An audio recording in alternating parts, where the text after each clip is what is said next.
it wasn't as much of an impact for me because I wasn't in a Yeah. space I was aware of it. But psychologically, Yeah. huge, absolutely huge. So then I kind of went, this is mad. If this is having this effect on me, Yeah. how, what can I do to bring this to my patients? And then after several years, I then set up my own physiotherapy service offering to patients the option for me to help them to be able to internally support their breast weight through their posture or alignment and externally through optimal bra fitting. Hi, you're listening to the Feel Better Everyday podcast.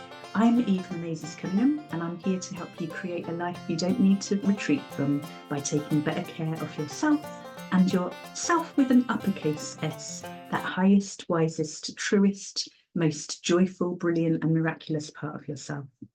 I love sharing these trauma-informed and vast VAST/ADHD friendly self-care ideas, and I hope you enjoy listening as much as I've enjoyed making them. So welcome, Siobhan O'Donovan. Thank you so much for joining me. You're very welcome. I'm very, very delighted to be here. I am so excited. I went to the Dive Island show a few weeks ago, and Siobhan, known as the Booby Physio, was giving a talk, and it was the only talk I went to. I wore my scuba one especially for Thank you. But it was basically about, like, I'm a snorkel member of Roscommon Subaqua, but when I come to the diving, it's something I was aware of, like buoyancy, all the rest of it, different bodies. And what you were talking, it wasn't just about the diving, it's about daily life. And I just think what you're doing is phenomenal. And I want as many people to hear about it as possible. I got home, I got rid of most of my bras because they were stabbing me and all the rest of it. And I'm on the way to replacing. I've replaced 2 of them so far. I'll be like gradually, but it's incredible work you do. So thank you. And what would you like to say about what you're working on at the moment, what you do? So, I suppose if I give you a little bit of background as to how I've kind of ended up being surrounded by breasts. Yeah, Um, I started my life as a PE teacher because I wanted to work within an active profession. And this was a long time ago when I was doing my first degree. And there weren't many options. There weren't many options in the activity field, and there were fewer options again for women. So lots of things that I now look back on and I can see gender gap situations and things like that now that I'm a little bit more aware of that situation. But from the point of view of a profession, I really never gave any thought to anything other than possibly becoming a sports journalist, and then realized no, that's not a thing. There is no, because it was journalism and you then maybe reported on sports as opposed to now where it's a bit more specific. But it was either that or, and then I was like, well, that's going to be sitting, on a typewriter back in yeah, those. And I wanted a more active thing. So PE teaching was basically the only option, but also something that I was really happy to be doing. I was happy to go on to be a PE teacher for the rest of my life, or so I thought, until I did my actual 4-year degree. And within that 4-year degree, we had a couple of modules on exercise physiology. So getting a little bit deeper into how the body works, deeper than we would have done in, leaving cert yeah, biology, that. And then also there was a module on sports injuries. And I kind of sat there through that and I thought, we really, as PE teachers, need to know this stuff because we are encouraging kids to be active. And if we give them, for example, an exercise or a movement that is potentially inappropriate, then we're effectively possibly teaching them something that could ultimately be damaging for them. Now, having now been in the field that I'm in for a lot of years, what we now know is that movement is absolutely a non-negotiable, and it yeah, is far more important for somebody to be moving than for us to be focusing too much on you need to be moving with your neck in this position or whatever.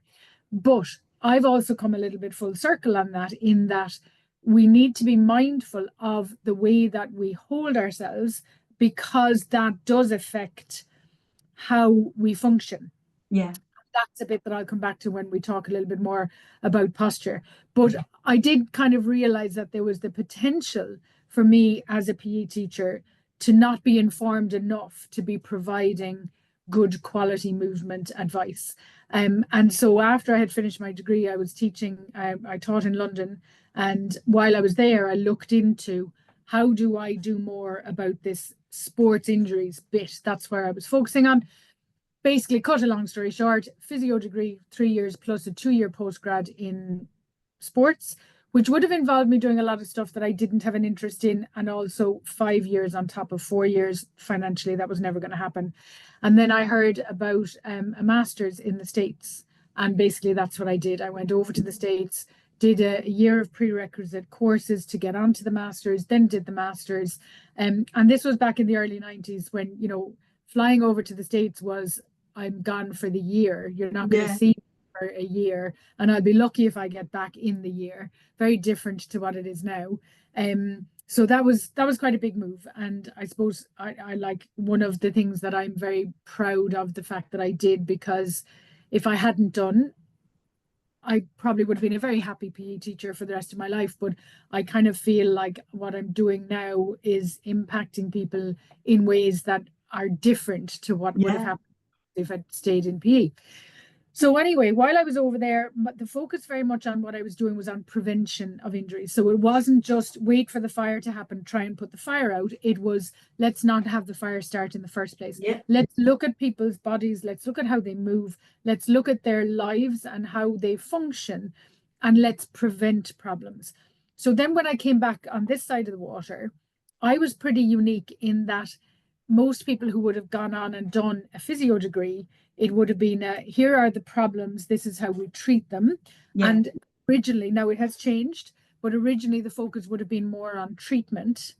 And I think what has happened over the years is people have come to realize that in order to do effective treatment, we also need to prevent the problem from coming back. So therefore, that whole preventive aspect has come into play over here. Yeah. It was more strong in the States because the degree that I did was based in schools and colleges. It was based on students having exposure to athletic injury every day because they were training every day. Like the school sports system over there is incredibly intense. Yeah. They don't do it voluntarily, but they're training literally every day and possibly 2 games a week. So if you've that much exposure to the potential for injury, then there is more injury happening. So the degree that I did was for a specific qualification that's school-based. But when I then came back, I had quite a unique set. Well, I had a completely unique set of qualifications and skills. And so one of the things that I did was I got on board with developing those degrees in the UK, and we now have them in Ireland as well. So looking at that more specific athletic sports. And when I say athletic, I don't mean you have to be an athlete. I mean being physically active and how that can, the ramifications of that. So whether the person is going out for a walk or whether they are chasing an Olympic medal, that kind of a field. And so I was involved with that and with setting up the first professional body for that side of things. And that was very much where my focus was. I was dealing with the active population. And then life changed for me in London when I had a bra fitting, and I had it done purely by chance, purely because I had an hour to kill before I went to the proms. I was with my mother-in-law. I had read about this shop in London that I knew did bra fitting, and I was like, well, here I am, 45 years of age. Sure, I may as well go and have my first one. And it was, it literally changed my view on everything. I walked out that door an inch taller. Yeah. I don't know if I said this at the scuba. I think I know the shop you mean. I think but also, oh no, there's several of them dotted across London. I can't remember which one we went to, but I was going to the proms at the Royal Albert Hall, and honestly, if I'd walked in the door and they had said on the stage, "We're short somebody to play piano, can somebody come up?" I'd have been like, "I'm there." I was ready to take on the world. Whatever you threw at me, I was going to be able to cope with it because I had this absolute psychological change. Yeah. For me, like at the time I was training reasonably well because of playing for Ireland, because I played rugby for Ireland. And I would have been at that kind of stage still where I was still training quite hard. I wasn't playing at the Yeah. time, but I didn't have physical issues in terms of either thinking my breast weight was, I never knew anything about breast weight, so I didn't know it could have affected my performance at all. Mm. And I didn't have physical kind of neck pain or back pain, which I now know people have as a result of unsupported breast weight. Mm. So physically, it wasn't as much of an impact for me because I wasn't in a space I was aware of it. But psychologically, huge, absolutely huge. So then I kind of went, this is mad. If this is having this effect on me, what can I do to bring this to my patients? And then after several years, I then set up my own physiotherapy service, offering to patients the option for me to help them to be able to internally support their breast weight through their posture or alignment, and externally through optimal bra fitting. And I realize this is a longer answer to the question than you expected, but I ended up, I'm from Cork. Remember Blarney Stone? We just You're brilliant. Yeah. Keep going. Sorry. But I realized very quickly that the vast majority of women are in the wrong bra, which is why the heading on my flyer and my banner behind, which might be back to front now, but the heading is, are you wearing someone else's bra? Because the chances are that people are, because they are generally not in the right fit. And so far, in all the work that I've done with the people that I've seen and the physios or therapists that I've trained, who have also seen people, we have yet to see anybody wearing the right bra. So everybody are 100%. Now the research will tell you 70 to 80%. Bra fitters in shops that sell bras will tell you it's 90 to 95%. And we'll tell you it's 100% because those are that we've seen. Now, obviously, if somebody goes into a shop to buy a bra, they're going in with a vested interest, presumably.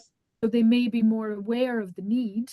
Similarly with us, people may be more aware of the need. But equally, what I want people to understand is that you don't have to have a need to be more optimally supported, because it has psychological benefits, it has physical benefits, and it has benefits that people don't know benefit from.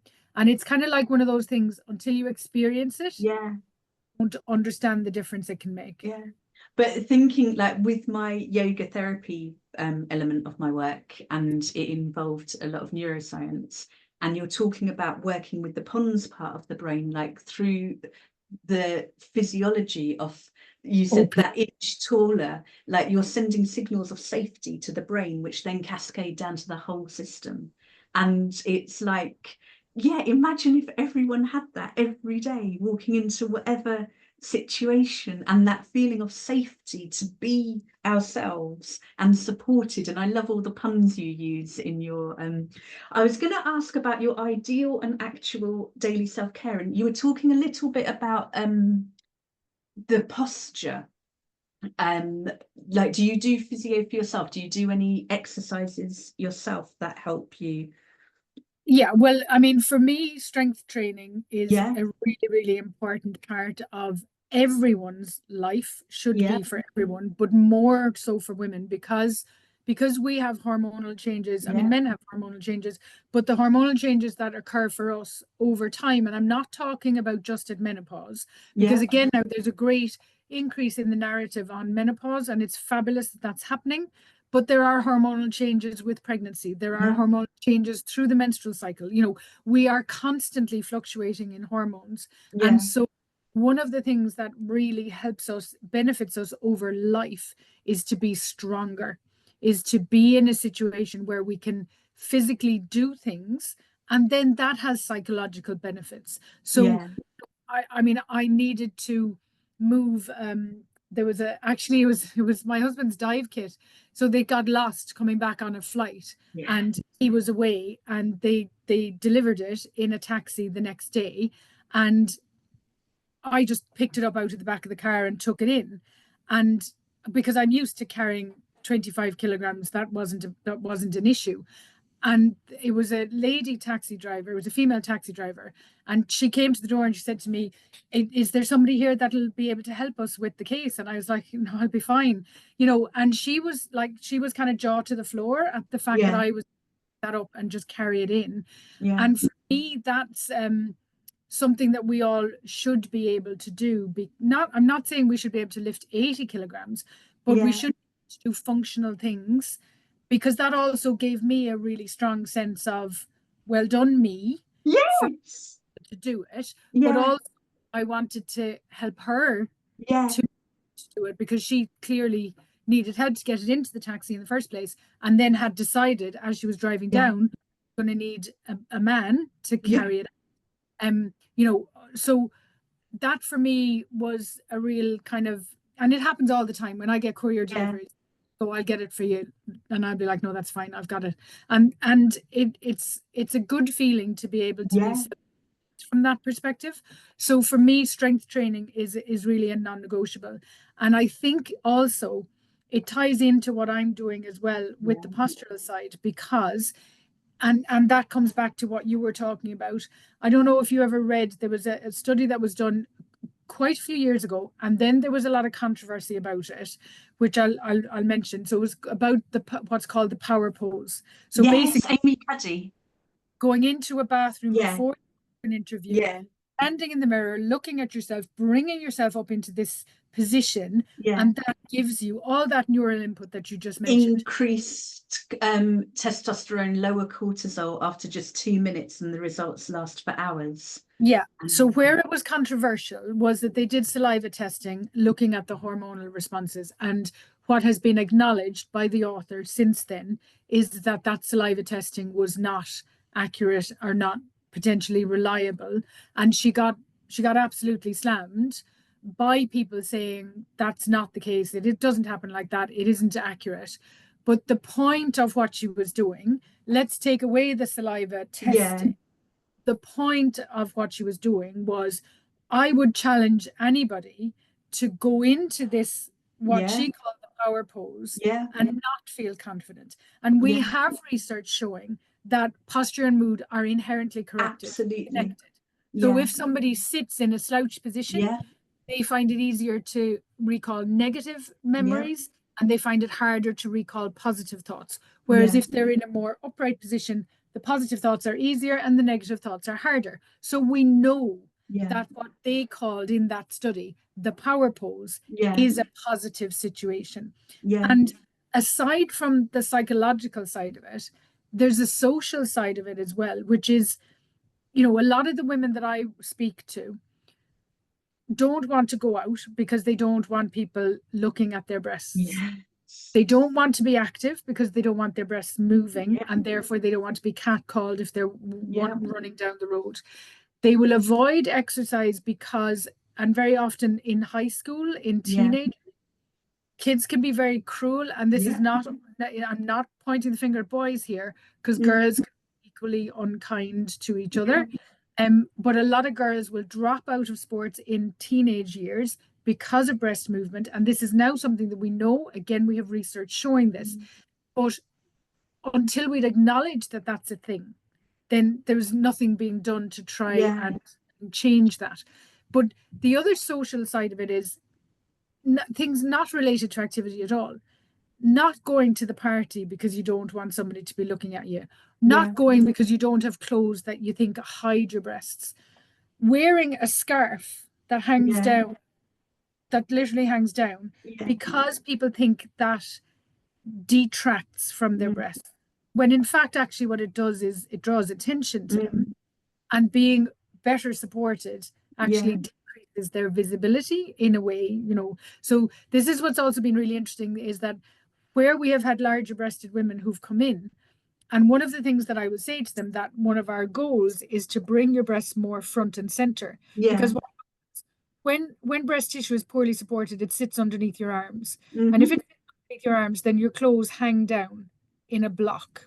Okay? Our breasts are supposed to sit on the front of our body. So when we bring them to the front, a lot of large women be like, no, I don't want that. It's going to be too obvious. But actually, when they're in front and narrower, they're less obvious Yeah. out at the side. And then clothing wise, to come Yeah. back to people find their waist. They Yeah. stand in front of our mirrors, and if I had €1 for every time somebody says the word wow, Yeah. wow, wow, there's my waist. I have not seen that for so many years. So I'm going to come back to the point that I actually want to make, because I am doing my all distraction-y bit. But that social side of it, one of the things that is really interesting is crime prevention Mhm. officers have interviewed muggers. Yeah. Muggers have said they will go for somebody who is walking like this, looking like the world is on their shoulders. I mean, Yeah. even the language we use reflects it. They will go for somebody who looks vulnerable, and the vulnerable person is the person who is down and slouched and smaller. Yeah. And they will go for that person, and the person who is walking like this in this tall position Yeah. is saying, just try it, buddy. Yeah. Just try it, because I'm going to be so much hassle for you. And so they don't. They have literally said they will ignore somebody who looks confident, who is Yeah. walking tall. Again, there's the language.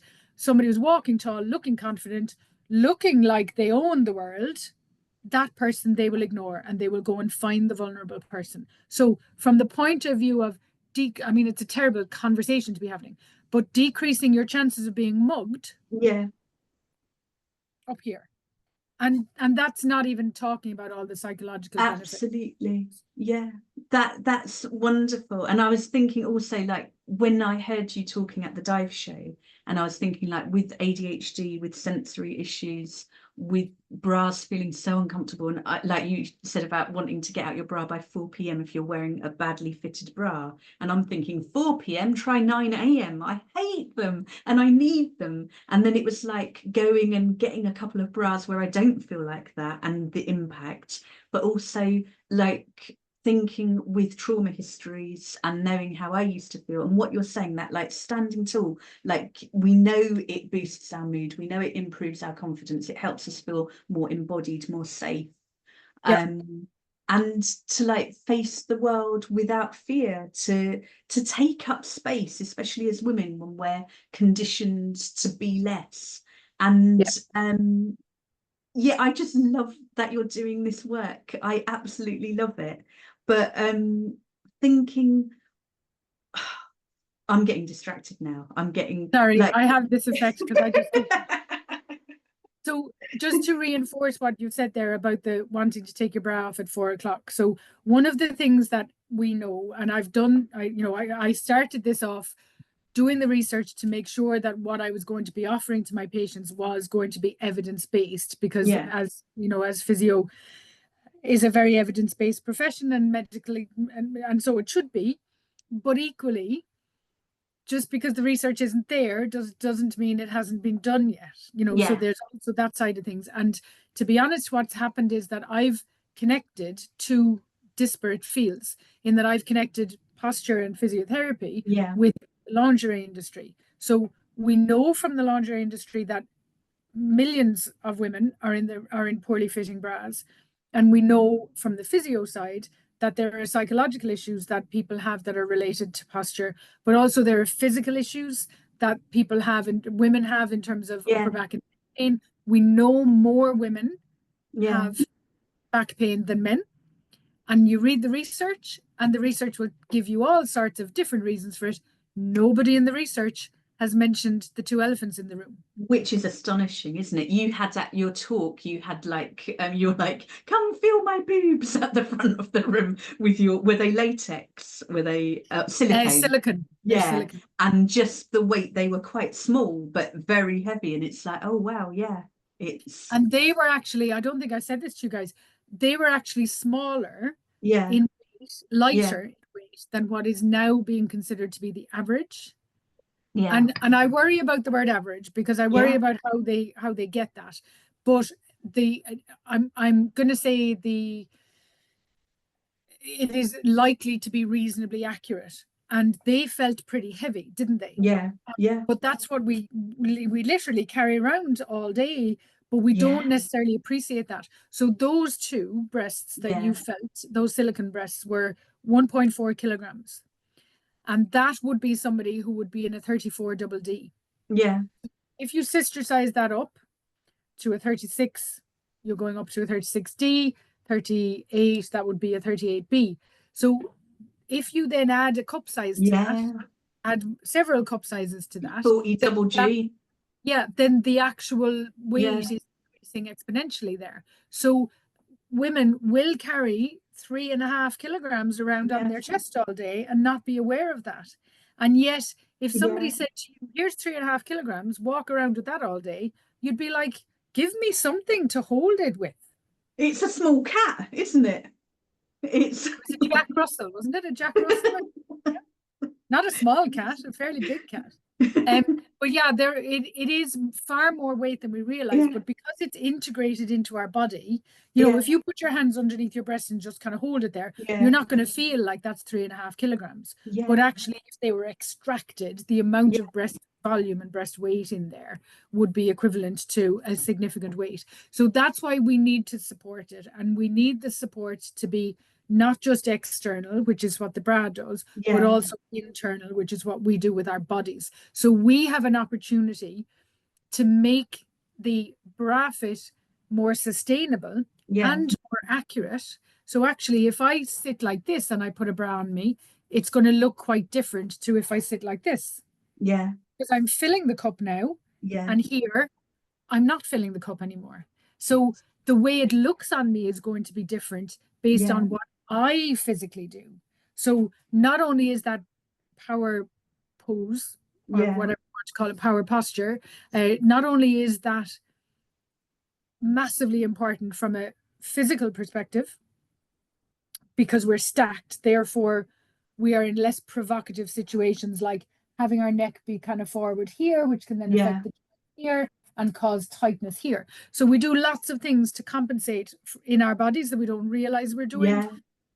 And very often those compensations cause issues. But let's say, aside from the physical issues, aside from the psychological, aside from the social, which would be the three big things that we would all be focusing on now as Yeah. healthcare professionals, it changes the fit. Yeah. So your fit on your bra is going to be different. And if you are allowing gravity to grab you, I've Mhm. now decided gravity grabbing is my next latest phrase. And I like to get people into a little, we haven't actually established one yet, but I've a club, an imaginary club called Gals Against Gravity. So the idea you are a gal against gravity by being here, as opposed to letting gravity grab you here. Yeah. If you're doing that, then you are making the bra more sustainable. It's going to last longer because you're helping Yeah. your weight to withstand gravity. Whereas in this position, Yeah. gravity is still pulling and it's still stretching the bra. In this position, the bra fabric is under less load. So not Wow. only are we being kind to ourselves, but Yeah. we're also being kind to the environment, Yeah. because there will be fewer bras out there in the ocean. Yeah. Someday I expect to be diving and to see a bra flying by me. I expect to see that happening. Well, you've massively inspired me in terms of the diving. I've been a snorkel member of the Subaqua Club for, like, I'm coming into my second summer, and really looking forward to, we're going over they're going down to the wreck in Killala at the weekend. Okay. And I'll be snorkeling over. But my intention was to heal my shoulder and to become a dive member in the coming year, and to learn all of that. And just this morning, I was thinking, I was doing my yoga, and it's like, it's healed so much and I'm doing so well. But when I tried lifting a friend's empty cylinder and BCD, I was just like, I don't know if I'm ever going to be able to do this, let alone with the wetsuit, let alone with all the gear. I just don't think. And you're talking about strength training, and it's like, yeah, I can totally learn to do this. I can totally get stronger. And 100%. Talking to you, it's like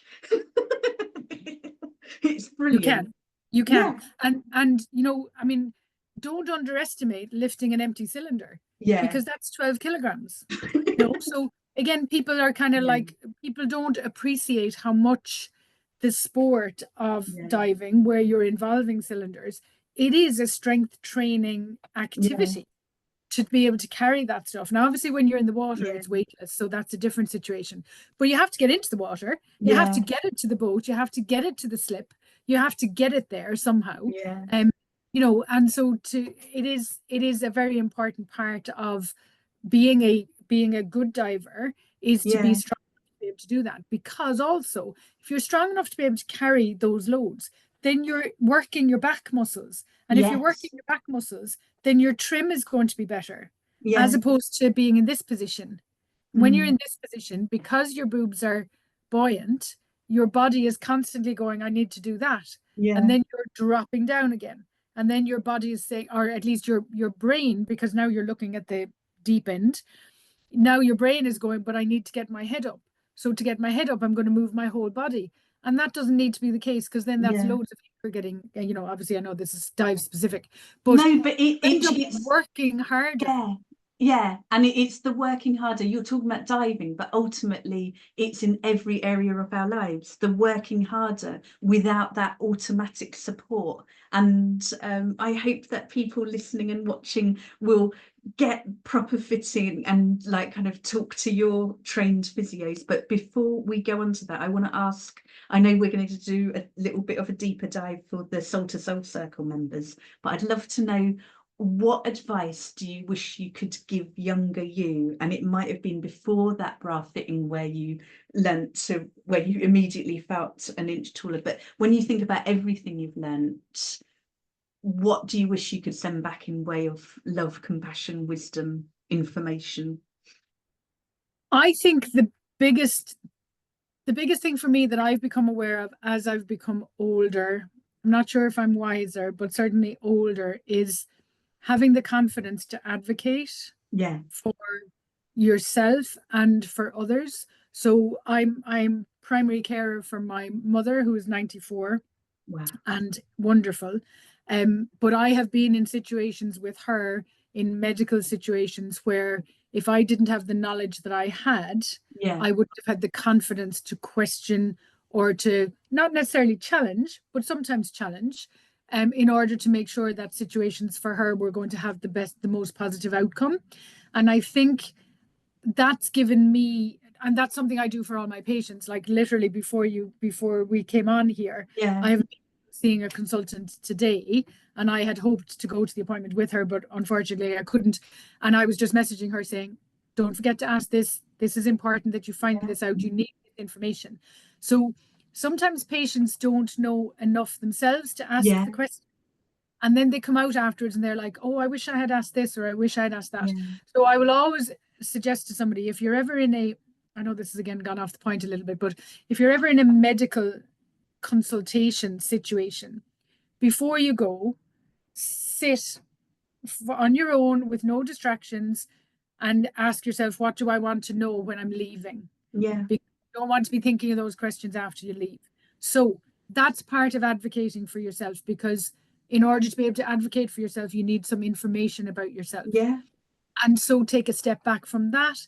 How much do we know about our bodies? How much do we know about how we move? So today is the 1st of the month, and there's a fabulous breast cancer campaign to have people feel their breasts, feel it on the 1st. And that's great, okay? And I'm fully supportive of that. But I'm saying, feel it every day. Feel it every day. When you fit yourself with your bra, when you do what we advise you to do, you will feel your breasts as you're doing that. People talk, a lot of pelvic health physios, you know, will ask women, have they ever looked at their vulva? Do they know what their vulva looks like? Do they know what normal is for them? So what's normal for your sleep pattern? What's normal for your bladder habits? What's normal for your bowel habits? And a lot of people go through life, I don't want to say ignorant, blissfully ignorant of those things, until there's a problem. And then when there's a problem, it's like, oh, well, I don't know. I don't know how often I go to the bathroom and have a bowel movement. And if we were aware of these things, so for me, it's about learning more about our bodies from the get-go. And then I'm gonna pose a question: whose responsibility is that? Is that schools? Is that parents? Is that clubs, and it's Yeah. kind of all of the above. Absolutely. The more But we do, the better. Yeah. ultimately, it's our responsibility as women, as individuals, and I would say this for men as well, that men should be aware Yeah. of men's health. And I Yeah. don't mean men's health issues in terms of particular to the male gender or the female gender. I mean their health. So everybody should be able to advocate for themselves because Yeah. everybody should know they're normal. Yeah. And I have a physio colleague who is amazing, who talks about doing me search Hmm. self.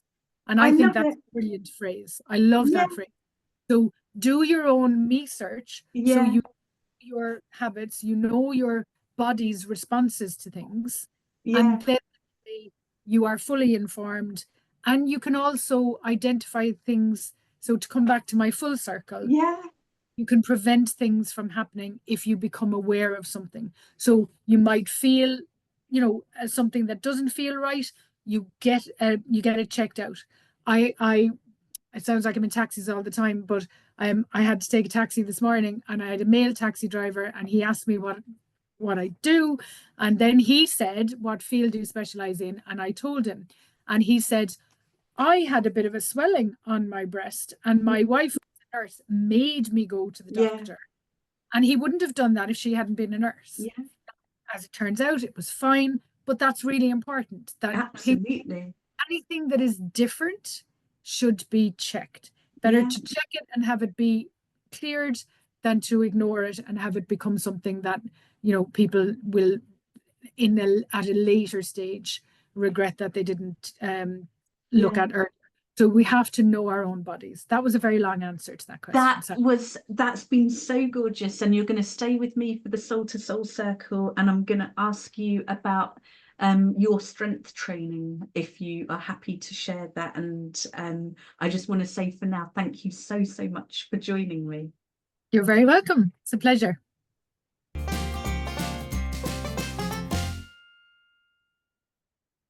Thank you for listening to the Feel Better Everyday podcast. For deeper dives into each episode, you can join the Soul to Soul Circle, and this gives you immediate, complete access to the archive, including the entire Love Your Whole Self chakra journey, as well as deeper dives and bonus content into each episode. You can find out more at selfcarecoaching.net and at evemc.substack.com, and also at the feelbettereverydaypodcast.com. You can, if you haven't already, subscribe via your favourite platform. If you would like to share, like, comment, rate, review, ask me any questions, feel free to email eve@selfcarecoaching.net. I love hearing from you. I love connecting with you, and I hope you have a gorgeous week and look forward to sharing more then.